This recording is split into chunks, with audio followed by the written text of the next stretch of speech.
Here is a burst paper that I made. I'm just going to call it burst. I've seen them referred to as starbursts or sunbursts, but I'm just going to refer to these as bursts. These are really easy to make. You'll be surprised at how easy they are to make. And I'm going to go ahead and make these invisible and get right into showing you how to make them.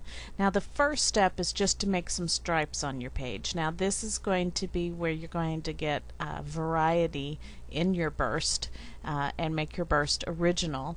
There are a lot of ways to make stripes. I've shared several of the ways in other tutorials, but you can there's some others I haven't shared yet, and you can just get really creative with your stripes. You can make them black and white, you can make them various colors, you can make them various sizes, not all the same size, or you can make them all the same size. Just use your imagination, because this is what's going to make your burst original. And when I made mine, I used the pattern. And you can, of course, change the size of your pattern fill to make your bursts different. I'm just going to leave mine at 100% for right now. I found changing the size actually gave some really unique bursts, such as this one, where they aren't even all the way around. But I thought, hey, it's kind of cool. So I'm going to start with this one, and in order to utilize it, if you're going to be using this new adjustment layer for making your patterns, you need to right click and simplify that layer so we can work with it. Now here's the magic. This is so easy. Go to the filter drop down menu, distort, and polar coordinates, and you can see immediately in the pop-up box that this has already worked. There are two choices here, rectangular to polar and polar to rectangular, so you can see that this one provides, let me zoom out, a whole different effect, and that's not what we're looking for, even though that might make cool paper. We're looking for this one here, the rectangular to polar, and just click OK, and your stripes immediately become a burst. How easy was that? Now let's go on. I'll show you a few other ways, a few other examples. I'm going to just use the rectangular marquee tool, and I'm going to, whoops, let's do this again. Use the add to selection and make some lines and make them all different sizes and different distances apart.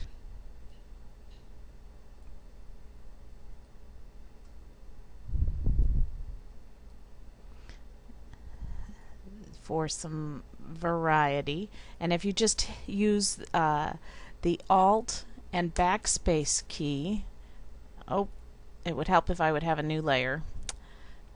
When you get error messages, always check what layer you're on. I say that all the time. Great tip for newbies.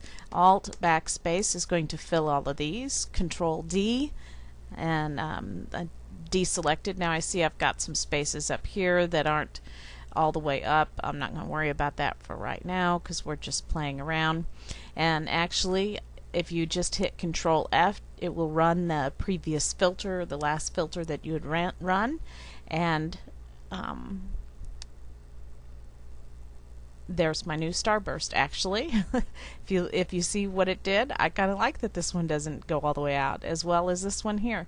And so I just learned something new. If you take your shapes, let me see what playing can do. Let me create a new pattern again, and I'm going to simplify the layer Look at what I just learned. I'm applying what I just learned. This is what is so fun about Photoshop Elements. You never stop learning. I'm going to resize this and make it a little bit smaller, and then Control F to run that previous filter, and look what happens. Oh, now that's just too cool. Okay, stop playing, go on with the tutorial. Yes, I do apologize, but you can see how quick and how much fun you can have with these.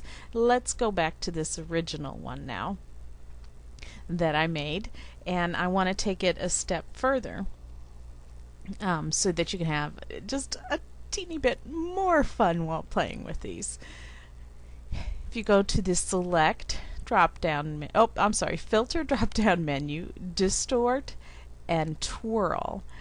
When this box comes up, it's a little bit confusing, but what we're going to be doing is it helps to click this. Oh, I'm getting dizzy. To zoom out so you can see your full effect of the entire page. But it helps to keep this slider near this 50% mark, or in the middle angle.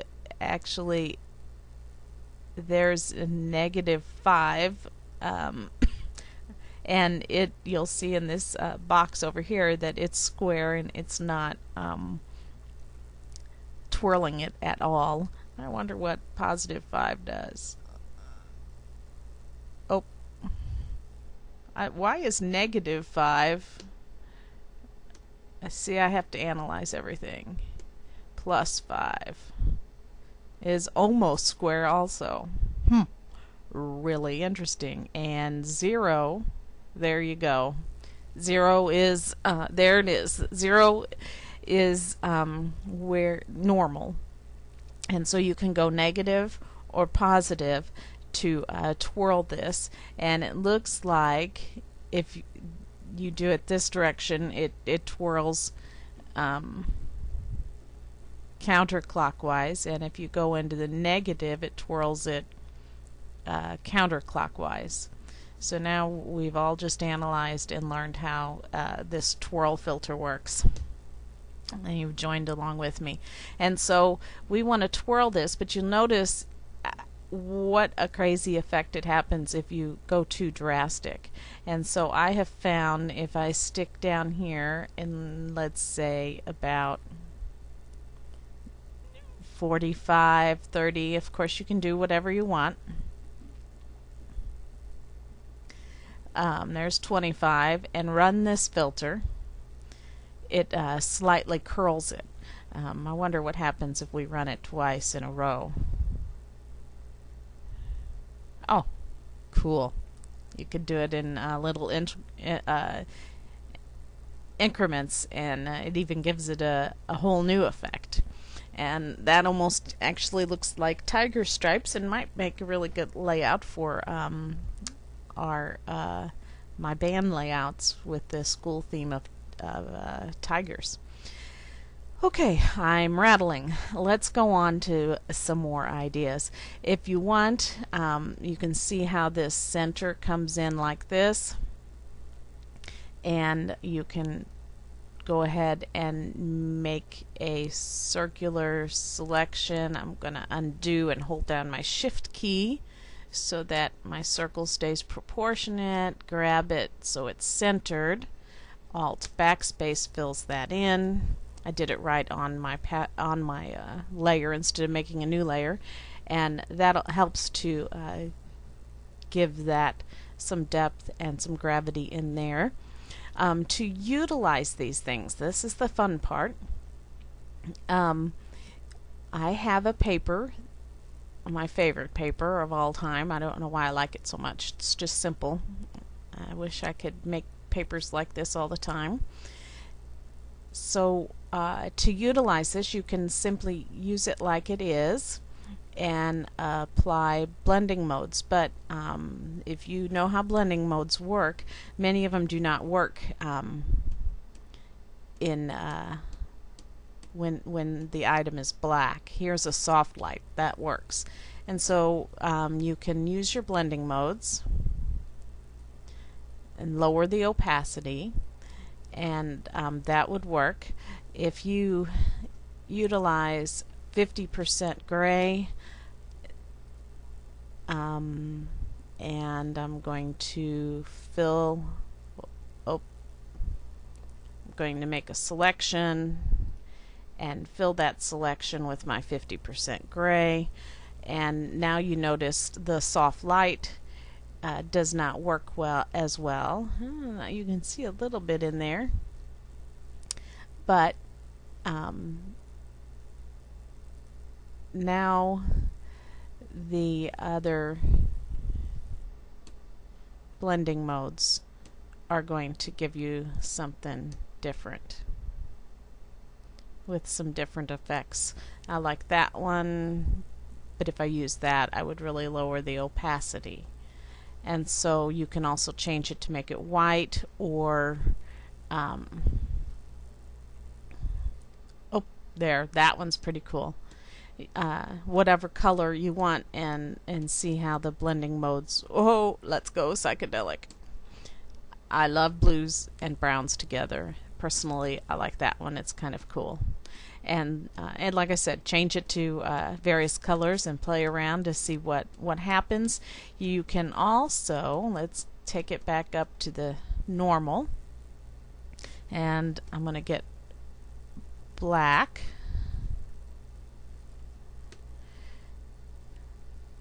And here's another suggestion for you. Take it, oops, oh, I had this problem playing. Let's take off contiguous. Nope.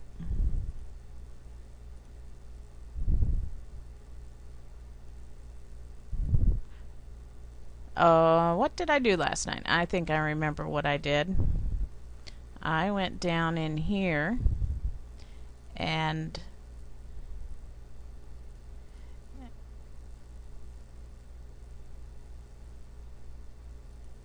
made a selection of this circle, changed it to a different color, I believe. Now there we go, except for I want them black. Now I can click, and it's not going to spread out through the whole thing, and I can change each one of these to a different color, like every other one, or you might want to use several colors.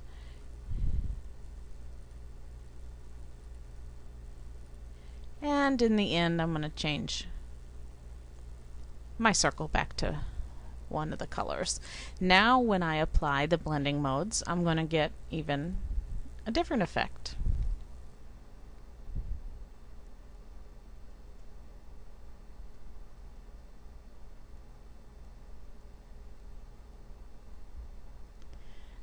That's really wild with the little lines in there.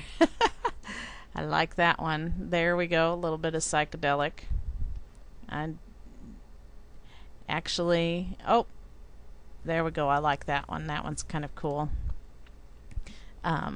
Actually, I think if we chose some different colors, let's try something here. Take off contiguous. Let's pick some shade of blue and fill all those black ones with a shade of blue, and run through it again and see what we get. There. We're getting even something different. That one might be cool if we lowered the opacity. There's a really cool one. Just lower the opacity on it. And so you can see how you can play with these to get different effects in your papers.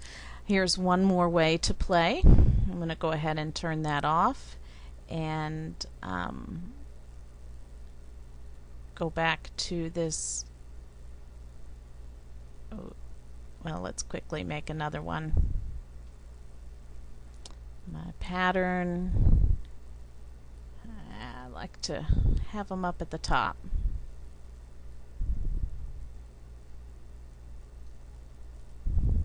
Let's simplify it and run that polar coordinate.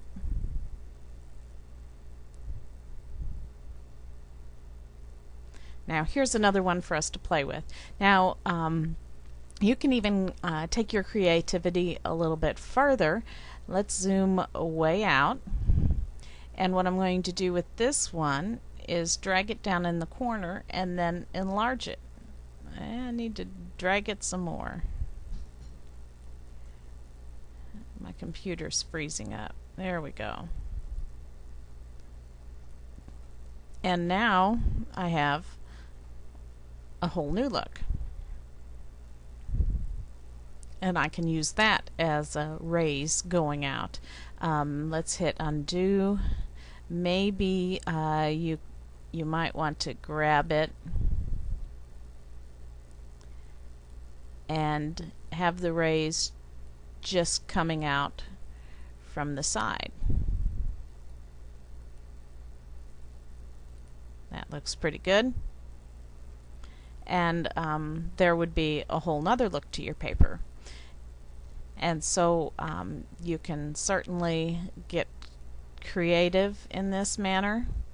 I just spotted with this something else that might be creative, to have that you just use your imagination.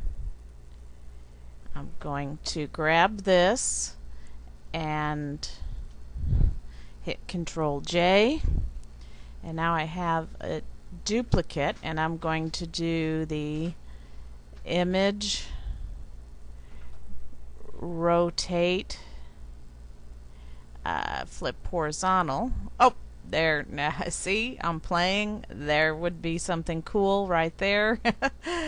But here's what my eyes were seeing, and if you made both of these come to the center, of course you'd want to get your rulers out to make sure this was more accurate.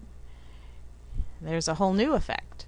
And so these bursts you can just let your imagination go, and you can come up with a ton of different things to utilize these with.